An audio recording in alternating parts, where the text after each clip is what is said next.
नमस्कार। माननीय अध्यक्ष महोदय जी, आज आपने मुझे इस सभा में बोलने का मौका दिया, इसके लिए मैं आपकी बहुत बहुत आभारी हूँ।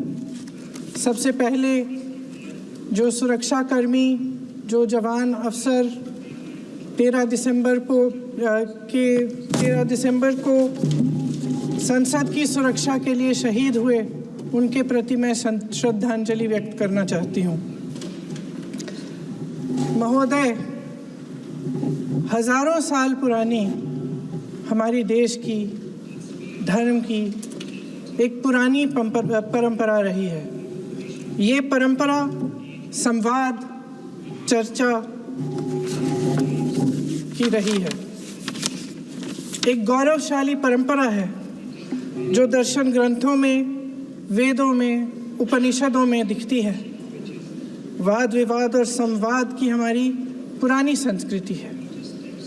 अलग अलग धर्मों में भी, इस्लाम में, सूफियों में, बौद्ध धर्म में, जैन धर्म में, सिख धर्म में भी ये वाद संवाद, ये चर्चा, बहस, इसकी संस्कृति रही है। इसी परंपरा से उभरा हमारा स्वतंत्रता संग्राम। हमारा स्वतंत्रता संग्राम विश्व में एक अनोखा संग्राम था, एक अनोखी लड़ाई थी जो अहिंसा और सत्य पर आधारित थी।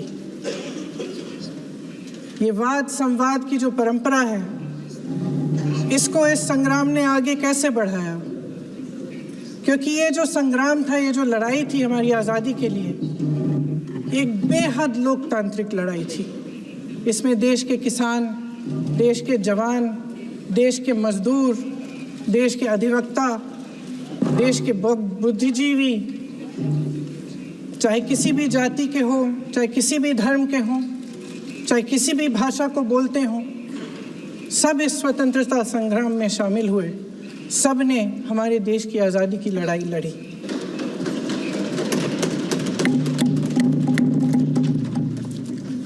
और उसी आज़ादी की लड़ाई से एक आवाज़ उभरी जो हमारी देश की आवाज़ थी। वो आवाज़ ही आज हमारा संविधान है।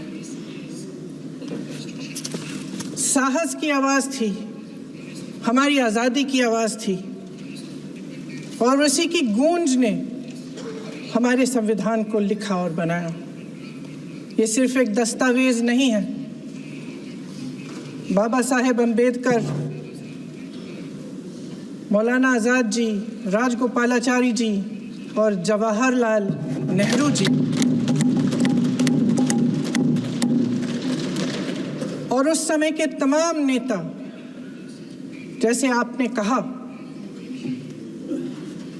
इस संविधान को बनाने की जो कार्य में सालों के लिए जुटे रहे। हमारा संविधान इंसाफ, उम्मीद, अभिव्यक्ति और आकांक्षा की वो ज्योत है जो हर हिंदुस्तानी के दिल में जलती है। अध्यक्ष महोदय, इस ज्योत ने हर एक भारतीय को ये पहचानने की शक्ति दी कि उसे न्याय मिलने का अधिकार है, कि उसमें अपने अधिकारों के लिए आवाज़ उठाने की क्षमता है, कि जब वो आवाज़ उठाएगा तो सत्ता को उसके सामने झुकना पड़ेगा। इस संविधान ने हर एक देशवासी को ये अधिकार दिया कि वो सरकार बना भी सकता है और सरकार बदल भी सकता है। ये ज्योत जो हर हिंदुस्तानी के दिल में जलती है, उसने हर हिंदुस्तानी को ये विश्वास दिया कि देश की संपत्ति में, देश की दौलत में, संसाधनों में उसका भी हिस्सा है, कि उसे एक सुरक्षित भविष्य की उम्मीद का अधिकार है, कि देश बनाने में भी उसकी भागीदारी है। उम्मीद और आशा की ये ज्योत मैंने देश के कोने कोने में खुद देखी है। उन्नाव में मैं एक रेप पीड़िता के घर गई। उसे जलाकर मार डाला था। वो शायद 20-21 साल की होगी। हम सब के बच्चे हैं। हम सोच सकते हैं कि अगर हमारी बेटी के साथ बार बार बलात्कार हुआ और फिर जब वो अपनी लड़ाई लड़ने के लिए गई तो उसको जलाकर मार डाला गया होता तो हम पर क्या बीतती। मैं उस बच्ची के पिता से मिली। उसके खेत जलाए गए थे, उसके भाइयों को पीटा गया था, उसके पिता को बाहर से घर के बाहर घसीट कर मारा गया था। उस पिता ने मुझे बताया कि बेटी, मुझे न्याय चाहिए। मेरी बेटी अपने एफआईआर को दर्ज करने के लिए जब ज़िले में गई तो उसको मना किया गया। अगले ज़िले में जाना पड़ा उसे। वो रोज़ सुबह 6 बजे उठकर तैयार होकर अकेली अपने मुकदमे को लड़ने के लिए अगले ज़िले में ट्रेन से जाती थी। उसके पिता ने मुझे कहा कि मैंने उससे कहा, बेटी अकेले मत जाओ, छोड़ दो ये लड़ाई। लेकिन उसकी बेटी ने उसको जवाब दिया कि नहीं पिताजी, मैं अकेली जाऊंगी, मैं लड़ूंगी, ये मेरी लड़ाई है, मैं इसको लड़ूंगी। ये लड़ने की क्षमता, ये हिम्मत उस लड़की को और करोड़ों भारत की नारियों को हमारे संविधान ने दी। आगरा में मैं अरुण वाल्मीकि के घर गई। अरुण वाल्मीकि पुलिस स्टेशन में काम करता था, सफाई का काम करता था। आप सोच सकते हैं हमारी तरह उसका भी परिवार था। नई नई शादी हुई थी, 2-3 महीनों का बच्चा था। पुलिस स्टेशन में चोरी हो गई। चोरी का इल्ज़ाम उस पर लगाया गया। उसके पूरे परिवार को उठाकर पुलिस स्टेशन में ले गए। आप हंस रहे हैं, लेकिन ये गंभीर बात है। गंभीर बात। शर्म करो, शर्म। अरुण वाल्मीकि को पीट पीट के मार डाला। उसकी बीवी को पीटा, उसके पिता के नाखून निकाले, उसके पूरे परिवार को पीटा गया। जब मैं उस जवान महिला से मिलने गई जो अभी अभी विधवा हुई थी, तो उसने मुझे कहा कि दीदी, हमें सिर्फ एक चीज़ चाहिए, हमें न्याय चाहिए और हम इस न्याय के लिए लड़ते रहेंगे, चाहे कुछ भी हो जाए। ये हिम्मत उस महिला को हमारे संविधान ने दी।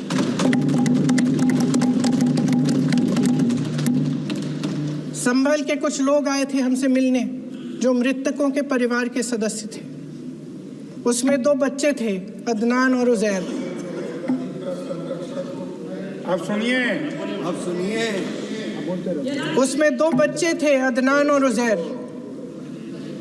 एक बच्चा मेरे बच्चे की उम्र का है, दूसरा उससे छोटा 17 साल का है।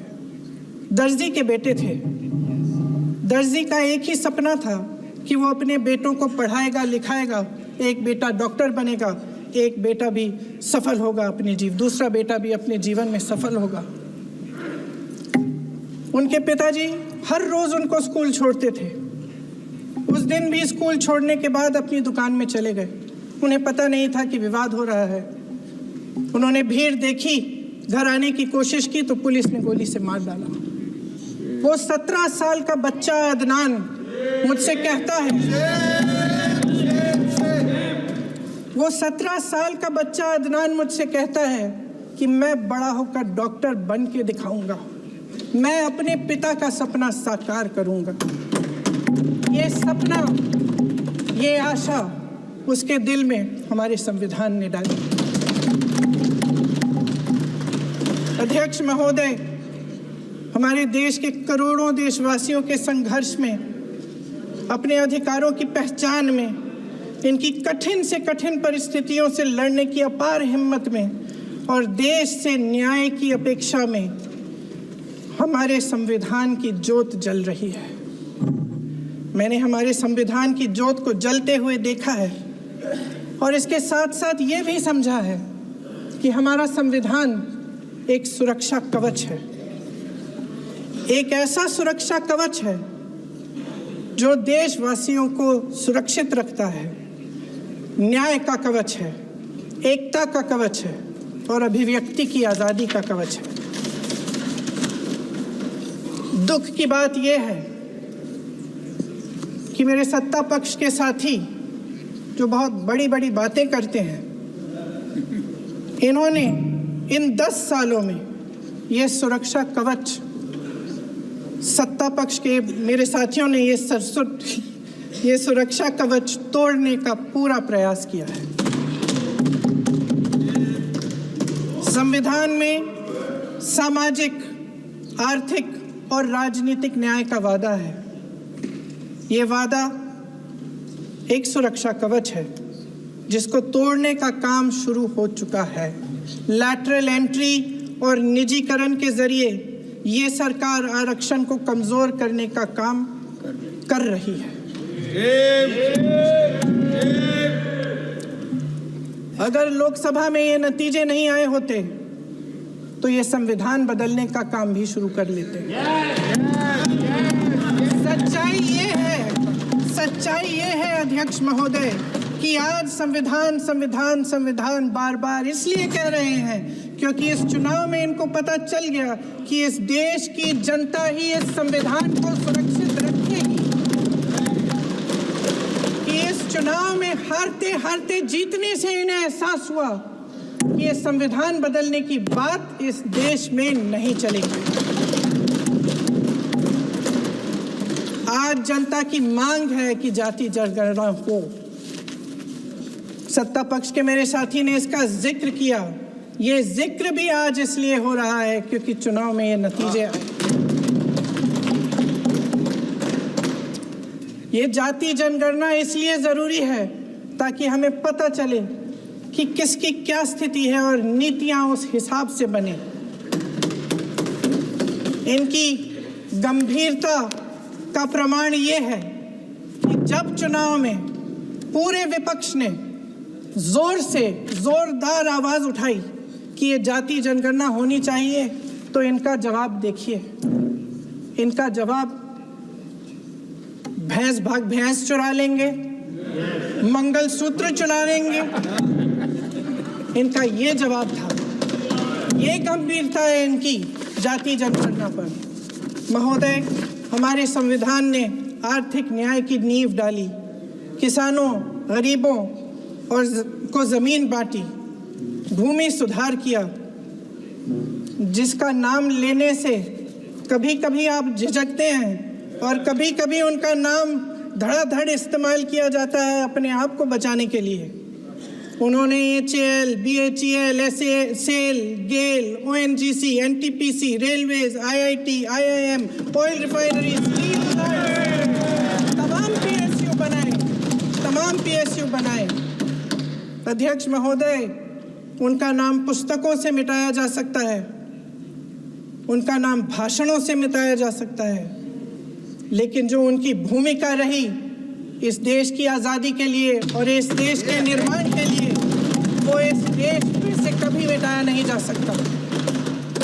75 सालों में जनता का भरोसा रहा कि नीतियां बनेंगी तो जनता की भलाई के लिए बनेंगी।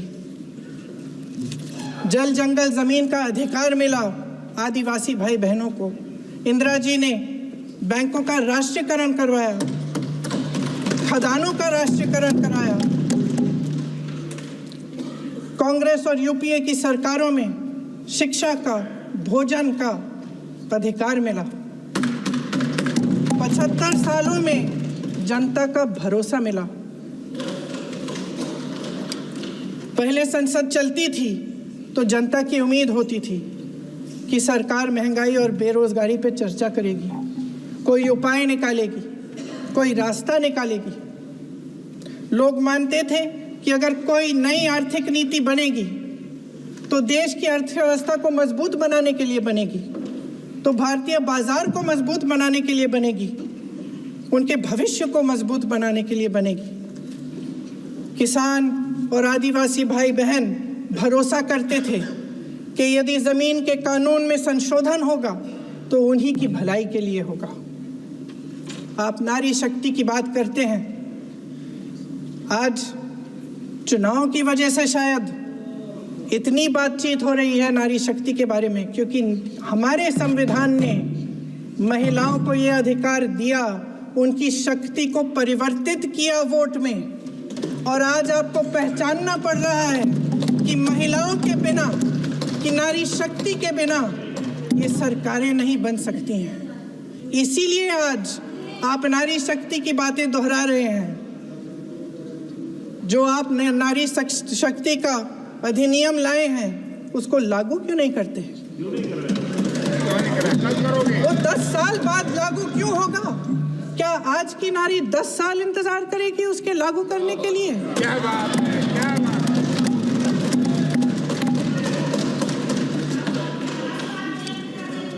आज संसद में बैठे हुए सत्ता पक्ष के मेरे साथी ज्यादा से ज्यादा अतीत की बातें करते हैं।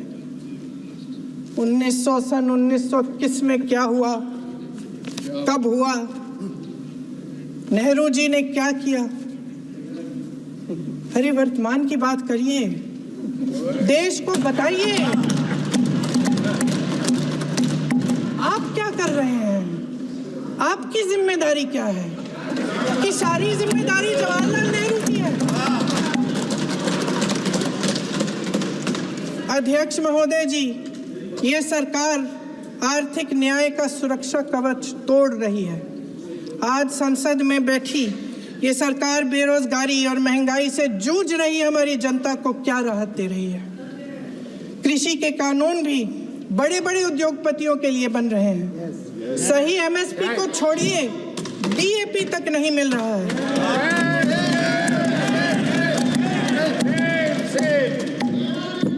वायनाड से लेकर ललितपुर तक इस देश का किसान रो रहा है। आपदा आती है तो उसको कोई राहत नहीं मिलती। भगवान भरोसे है आज इस देश का किसान, उसको छोड़ दिया गया है। आज हिमाचल में देखिए, जितने भी कानून बने हैं वो सब बड़े बड़े उद्योगपतियों के लिए बन रहे हैं। हिमाचल में जो सेब उगता था उसके जो छोटे छोटे किसान हैं वह रो रहे हैं, क्योंकि एक व्यक्ति के लिए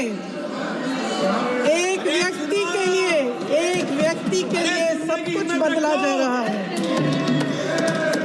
सुनने की हिम्मत रखो।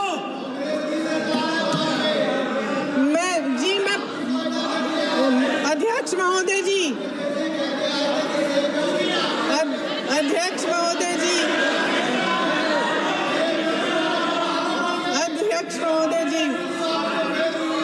अध्यक्ष महोदय जी, अडानी जी को सारे कोल्ड स्टोरेज प्रदेश की सरकार ने नहीं दिए।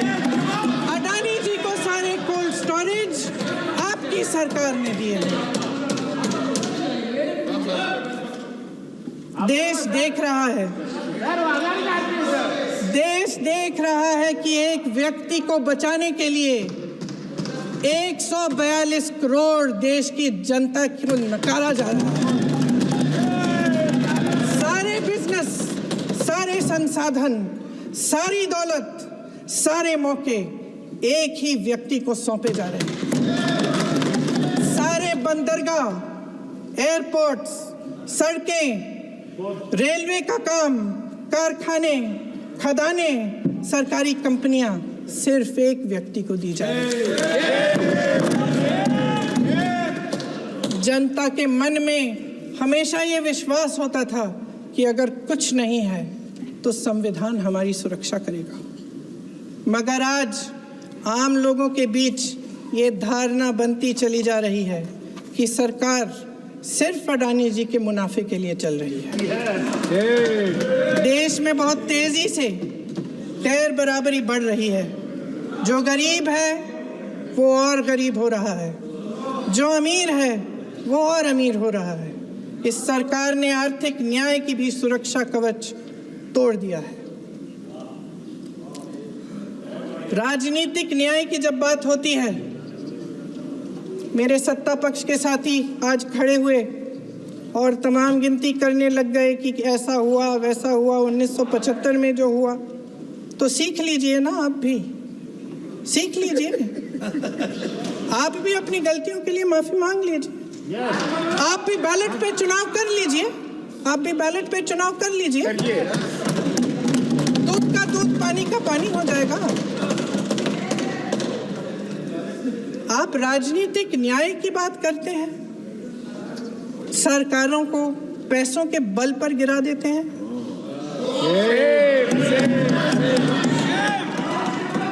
मेरा आग्रह है कि अपन संविधान में सकारात्मक बोले।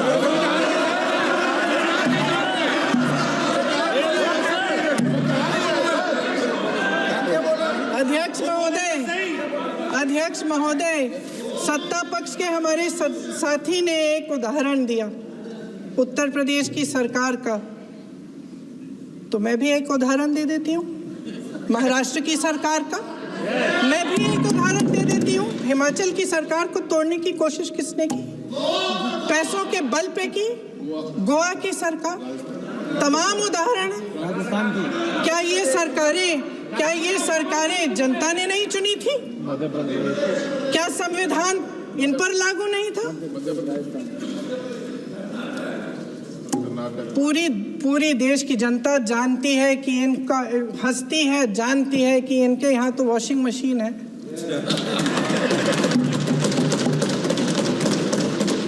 तो यहाँ से वहां जाता है, वो धुल जाता है।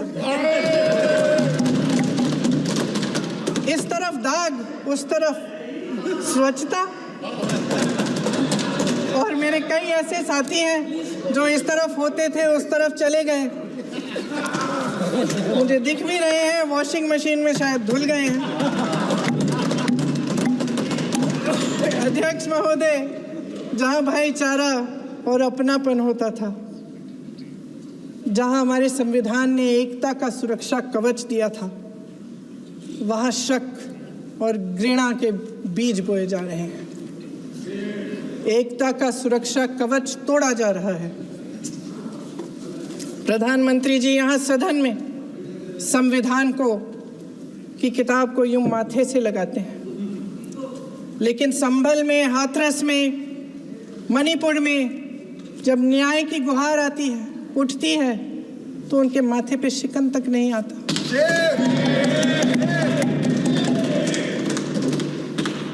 शायद समझ नहीं पाए हैं कि भारत का संविधान संघ का विधान नहीं है।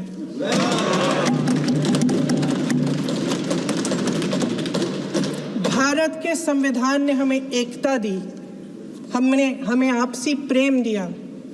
उस मोहब्बत की दुकान जिस पर आपको हंसी आती है, उसके साथ करोड़ों देशवासी चले।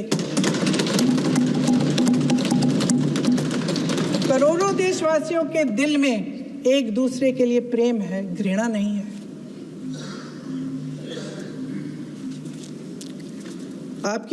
इनकी जो विभाजनकारी नीतियां हैं, उसका नतीजा हम रोज देखते हैं। राजनीतिक फायदे के लिए संविधान को छोड़िए, देश की एकता को भी ये रख नहीं सकते, इसकी सुरक्षा नहीं कर सकते। हमने संभल में देखा, मणिपुर में देखा। दरअसल इनका कहना है कि अलग अलग इस देश के अलग अलग हिस्से हैं। कैमरा। लेकिन हमारा संविधान कहता है कि ये देश एक है और ये देश एक रहेगा। जहां खुला विवाद होता था, अभिव्यक्ति का सुरक्षा कवच होता था, इन्होंने भय का माहौल पैदा किया है। सत्ता पक्ष के मेरे साथी अक्सर 75 सालों की बात करते हैं, लेकिन इन 75 सालों में ये उम्मीद, आशा, ये अभिव्यक्ति की ज्योति कभी थमी नहीं, कभी बुझी नहीं। इस देश की जनता ने खुलकर आलोचना की, निडर होकर धरने किए, प्रदर्शन किए। जब जब जनता नाराज हुई, तब तब सत्ता को ललकारा, उसे चेतावनी दी, बड़े से बड़े नेताओं को कटघरे में खड़ा किया, उनसे जवाब मांगा, न्याय मांगा। इस देश के छोटे छोटे से नुक्कड़ की दुकानों में, चाय की दुकानों में, इस देश के घरों में, गलियों में, मोहल्लों में, अखबारों में, प्रकाशन घरों में, न्यायपालिकाओं में चर्चा कभी बंद नहीं हुई, लेकिन आज ये माहौल नहीं है। आज जनता को सच बोलने से डराया जाता है, धमकाया जाता है। पत्रकार हो या विपक्ष का नेता हो या किसी यूनिवर्सिटी का प्रोफेसर हो, छात्र संघ हो या कर्मचारियों का संगठन हो, सबका मुंह बंद कराया जाता है। किसी पे ईडी, किसी पे सीबीआई, किसी पे इनकम टैक्स, फर्जी मुकदमे लगवाए जाते हैं, जेल में डाल दिया जाता है। विपक्षी नेताओं को जेल में डाल दिया जाता है, उनको सताया जाता है। किसी को नहीं छोड़ा इस सरकार ने। देशद्रोही कह के उत्तर प्रदेश में मुझे याद है कुछ अध्यापिकाएं प्रदर्शन कर रही थी, उन पर मुकदमा डाल दिया देशद्रोही का, उन्हें देशद्रोही कह दिया। इन्होंने देश का पूरा माहौल भय से भर दिया है। इनकी मीडिया की मशीन झूठ फैलाती है, तरह तरह के आरोप लगाती है, और शायद वह भी भय में ही है।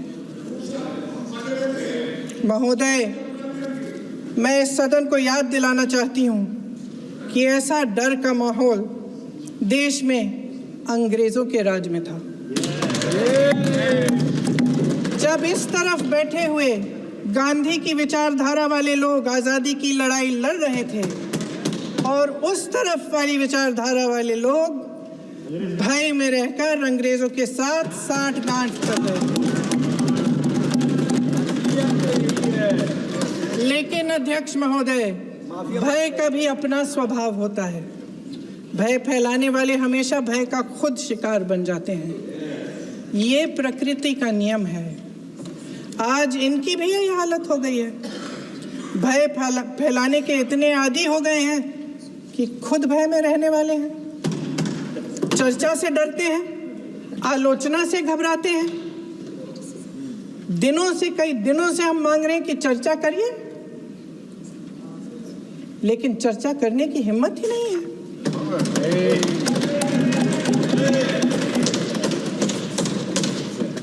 एक कहानी होती थी अध्यक्ष महोदय, शायद बचपन में आपने भी सुनी होगी। राजा भेष बदलकर बाजार में आलोचना सुनने जाता था। ये सुनने जाता था कि प्रजा मेरे बारे में क्या कह रही है, मैं सही रास्ते पे चल रहा हूँ कि नहीं। लेकिन आज का राजा, भेष तो बदलते हैं आज के राजा, शौक तो है उनको भेष बदलने का, लेकिन ना जनता के बीच जाने की हिम्मत है और ना आलोचना सुनने की। महोदय, मैं तो सदन में नहीं हूँ।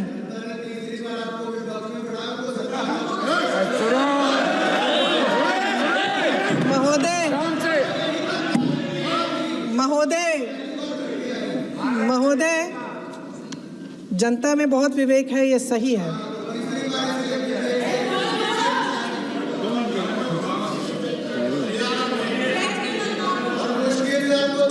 अच्छा महोदय, मैं सदन में नहीं हूँ। कुछ हाँ ठीक है, मैं सदन में नहीं हूँ, मात्र 15 दिनों से आ रही हूँ। लेकिन मुझे ताज्जुब होता है कि इन 15 दिनों में इतनी बड़े इश्यूज हैं, इतनी बड़ी बातें हैं। प्रधानमंत्री जी मात्र एक दिन के लिए, शायद 10 मिनट के लिए दिखे हैं सब।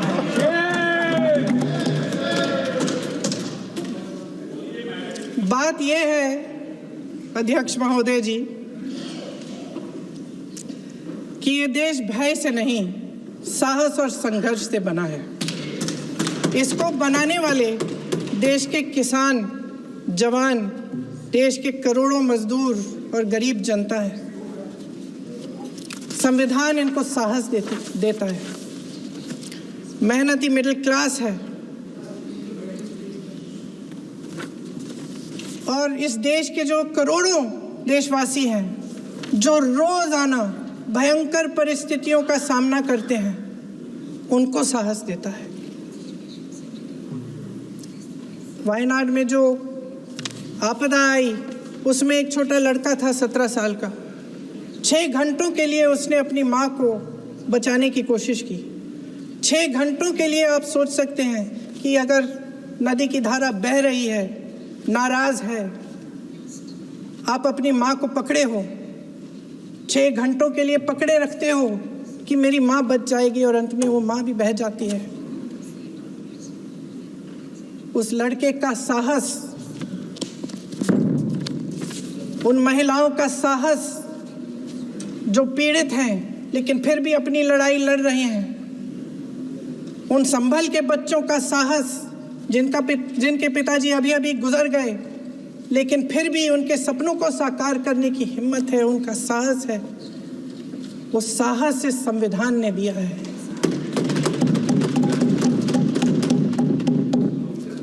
वो आत्मविश्वास इस संविधान ने दिया है। ये देश भय से नहीं चल सकता, ये देश साहस से ही चलेगा। भय की भी सीमा होती है, और जब वो सीमा पार हो जाती है, जब किसी को इतना दबाया जाता है कि उसको लगने लगता है कि अब मेरे पास खोने के लिए कुछ नहीं है, तब उसमें एक ऐसी शक्ति पैदा होती है जिसके सामने कोई कायर खड़ा नहीं हो सकता। ये देश कायरों के हाथों में ज्यादा देर तक कभी नहीं रहा है। ये देश उठेगा, ये देश लड़ेगा, सत्य मांगेगा, सत्यमेव जयते। जय हिंद।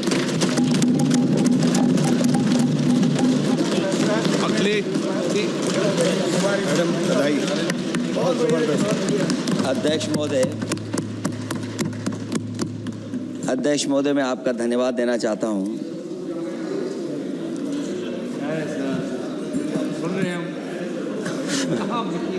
अध्यक्ष महोदय, मैं आपका धन्यवाद देना चाहता हूं। साथ ही साथ इस सदन में जो 75वें वर्ष पर संविधान की बहस शुरू हुई है, जहां सत्ता पक्ष से माननीय रक्षा मंत्री जी उन्होंने अपनी बात रखी। अभी अभी कांग्रेस पार्टी की नवनिर्वाचित सांसद उन्होंने अपनी बात रखी। उसके बाद अध्यक्ष महोदय मुझे बोलने का मौका मिल रहा है। मैं सबसे पहले लाखों लाख लोग जो भारत देश की आज़ादी में जिन्होंने अपनी जान न्यौछावर कर दी, देश आज़ाद हुआ। आज़ादी के बाद बाबा साहब भीमराव अंबेडकर जी और तमाम हमारे